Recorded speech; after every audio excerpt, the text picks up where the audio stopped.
The unforced queen in the kitchen. Clara surveyed her kitchen, the morning light illuminating every smudge on the stainless steel, every crumb on the counter, and the sink piled high from last night. A familiar knot tightened in her chest. She was a full-time housewife, yet she felt the pressure of a CEO whose company was always on the verge of collapse. Her boardroom was her home, and her promotion was the unspoken, self-imposed title of perfect homemaker. Her goal wasn't just a clean house. It was a desperate need for the silent approval of an imaginary judge, or perhaps the approval she withheld from herself. She was constantly setting deadlines that didn't exist. The laundry must be folded before noon. The floors must be scrubbed before the kids get home. Dinner needs to be Pinterest-worthy by 6 p.m. But when one task slipped, the entire day felt like a disastrous quarterly report. She would feel alone, sad, angry, and stressed, not because of external demand, but because she had failed to crown herself with her own impossible standards. Each perceived failure felt like a crushing rejection, plunging her into a lonely spiral of self-doubt. She was trying to force her home and her family to be her source of worth, demanding that her efforts instantly translate into a feeling of value. Then, she read the message of the unforced king. Jesus rejected the crowd's attempt to seize him and make him an earthly ruler, choosing instead humble obedience to a higher, more painful, yet ultimately more glorious purpose.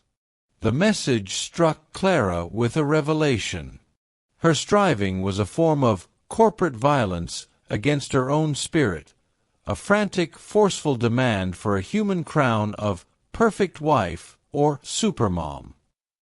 Her loneliness wasn't a sign that she was unloved.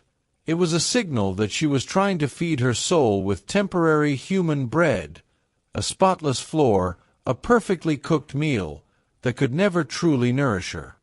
That afternoon, she saw the mountain of clean laundry waiting to be put away.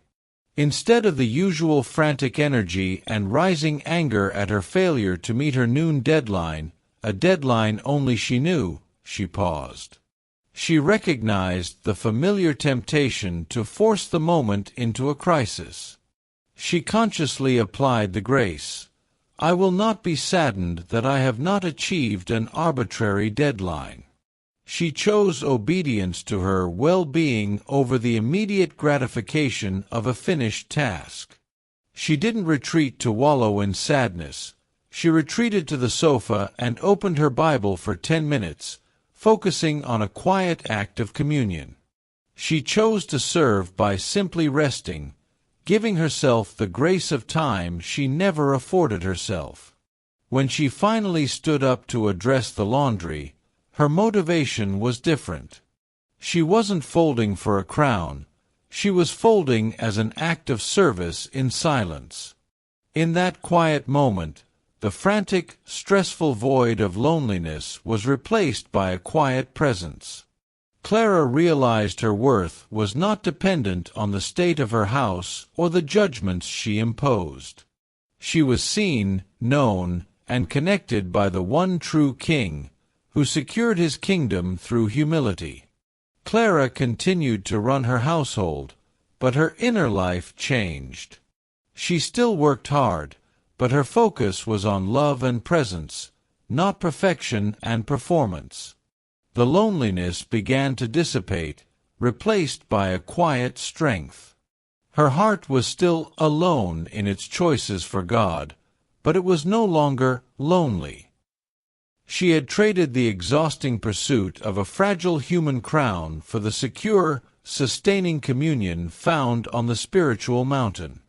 She was free to serve her family and her home well, knowing her true identity was secured by the one who reigns forever and ever.